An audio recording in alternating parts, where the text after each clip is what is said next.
اعوذ باللہ من الشیطان الرجیم بسم اللہ الرحمن الرحیم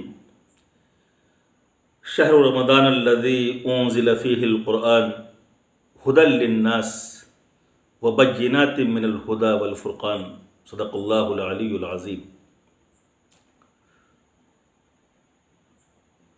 کل کے بیان میں روزے کے مقصد پر گفتگو ہوئی تھی کہ روزے کا مقصد ایمان والوں کے اندر، روزے داروں کے اندر تقوی کی صفت پیدا کرنا ہے۔ قرآن کی اس آیت میں قرآن کی 3 صفات بیان کی گئی ہے۔ پہلی صفت ہدیٰ ہے، یعنی قرآن انسانوں کو صراط مستقیم کی رہنمائی کرنے والا ہے۔ دوسری صفت بینات ہے، یعنی حلال و حرام کو واضح طور پر بیان کرنے والا۔ اور تیسری چیز الفرقان ہے کہ حق اور باطل کے درمیان فرق کرنے والا۔ ایک خاص بات یہ ہے کہ قرآن پاک کے نزول کی ابتدا رمضان کے بابرکت مہینے میں ہوئی۔ قرآن کی 3 صفات قرآن پاک نے بیان کی، ایک ہدیٰ، دوسرے بینات اور تیسرے فرقان۔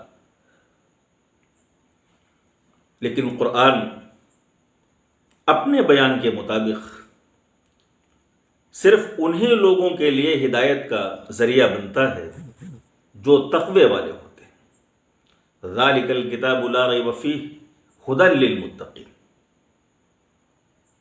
کہ یہ قرآن شک سے بالا تر کلام ہے، اس میں کسی قسم کا کوئی ڈاؤٹ نہیں ہے، لیکن یہ ہدایت انہی لوگوں کے لیے بنتا ہے جن کے اندر سنجیدگی ہوتی ہے، جن کے اندر تقوی کی صفت پیدا ہوتی ہے، صفت موجود ہوتی ہے۔ جس طرح زمینوں کا معاملہ ہے کہ بیج کتنا ہی قیمتی ہو، لیکن اچھی فصل پیدا ہونے کے لیے ضروری ہے کہ زمین زرخیز ہو۔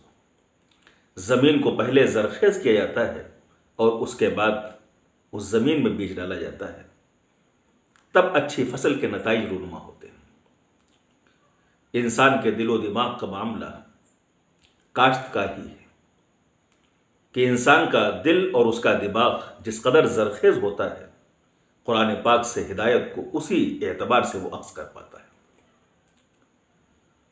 اللہ کے پیغمبر صلی اللہ علیہ وسلم فرماتے ہیں کہ ان اللہ قد فرض لکم صوم رمضان وسننت لکم قیامہ، کہ اللہ رب العزت نے دن کے روزے فرض کیے ہیں رمضان میں، اور میں نے رات میں تراویح کو، رات میں اللہ کے سامنے کھڑے ہونے کو اور قرآن پاک کی تلاوت کو مسنون کیا ہے۔ تو رمضان کا دن بھی اور رمضان کی راتیں بھی انسان کو متقی اور انسان کو ہادی اور رہنما بنانے کا ذریعہ ہے، کہ دن میں روزہ رکھ کر کے انسان کے اندر زرخیزی پیدا ہوتی ہے، تقوی کی صلاحیت پیدا ہوتی ہے، اور رات میں جب اللہ رب العزت کے سامنے انسان کھڑا ہو کر کے قرآن پاک تلاوت کرتا ہے، قرآن پاک کو وہ سنتا ہے، تو وہ مضامین اس کے دل و دماغ کے اوپر اپنا گہرا اثر ڈالتے ہیں۔ تو روزے کا اور قرآن کا آپس میں اس قدر گہرا رشتہ ہے۔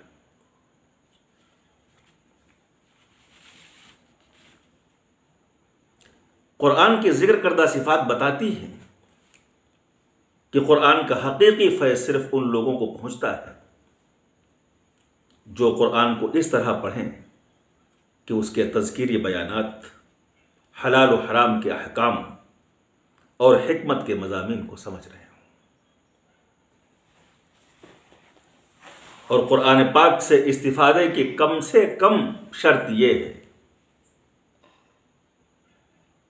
کہ قرآن پاک کے الفاظ کی ادائیگی اس طرح سے ہو رہی ہو کہ پڑھنے والا بھی سمجھ رہا ہو کہ اس کی زبان سے کیا نکل رہا ہے، اور سننے والوں کے کان محسوس کر رہے ہوں کہ کون سی آوازیں اس کے اندر آ رہی ہیں۔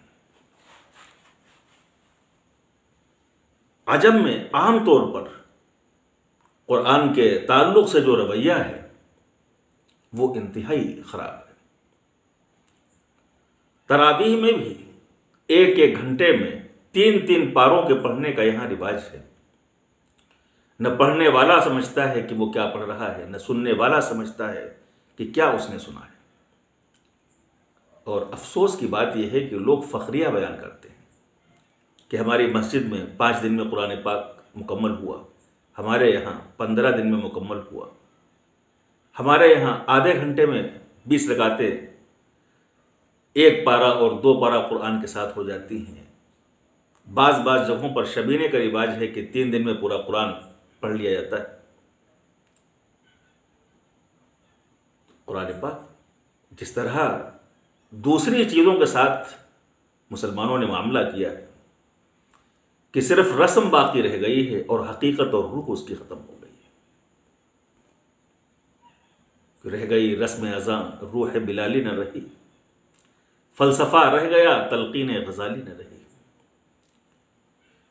یہ معاملہ صرف قرآن کا نہیں، اسلام کے تمام مراسم کا اور اسلام کے تمام احکام کے ساتھ یہی ہے۔ ایک کھلواڑ ہے۔ الفاظ تو باقی ہیں لیکن الفاظ نے اپنی حقیقت کھو دی۔ نکاح کے کارڈوں پر ایک حدیث لکھی ہوئی ہوتی ہے، الفاظ بتاتے ہیں کہ یہ چیز سنت ہے، لیکن جو اس کے پس پردہ ہوتا ہے، الامان والحفیظ، ہر جگہ کا معاملہ یہی،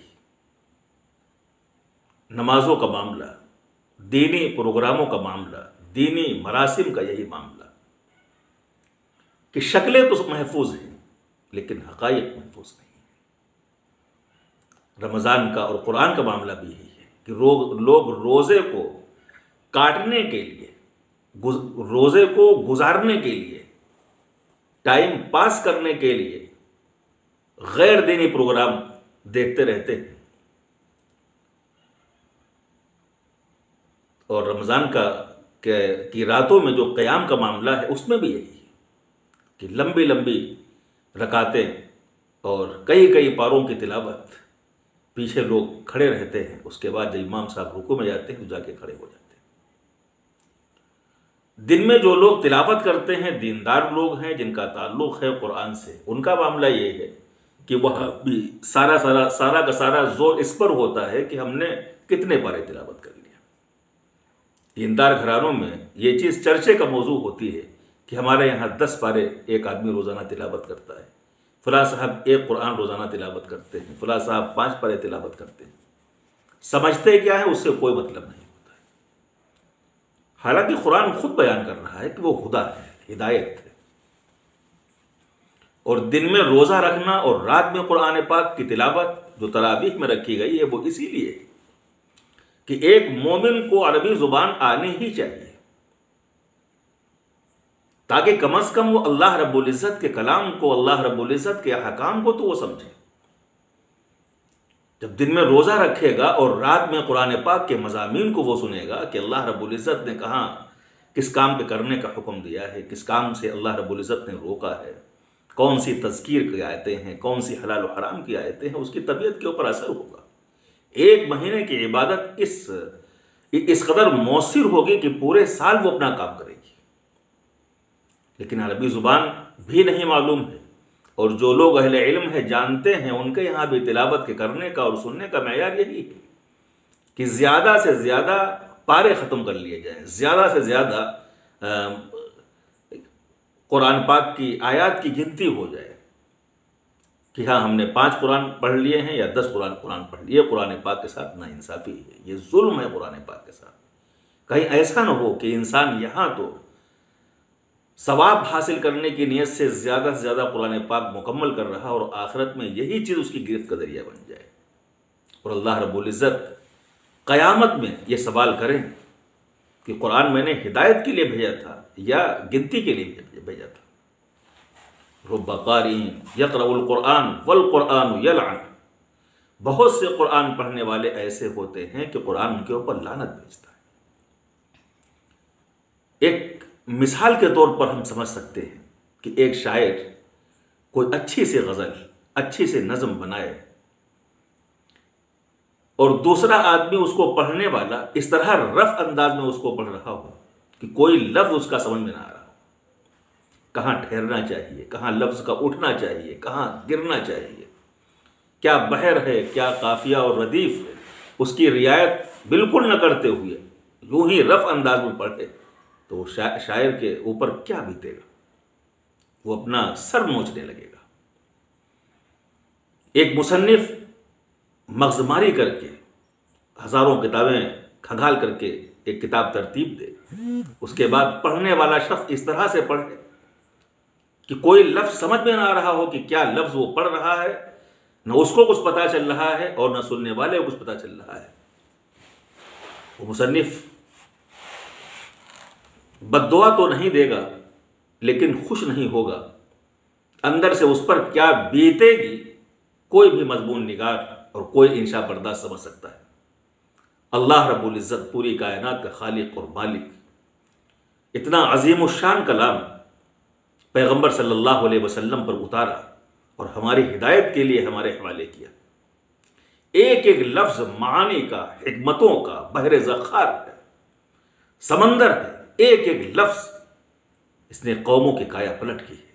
صحابہ کرام کو جو ایک عجیب زندگی گزار رہے تھے، ایک حیوانی اور وحشیانہ زندگی گزار رہے تھے، ان کو نہ صرف انسان بنایا بلکہ انسانوں کا رہنما بنایا۔ کائنات کے جغرافی کو تبدیل کیا قرآن پاک نے، ایک انقلابی کلام ہے، اور اس کلام کے ساتھ ایسا ناروا سلوک، یہ نہ انسانیت کا تقاضا ہے اور نہ ایمان کا تقاضا ہے۔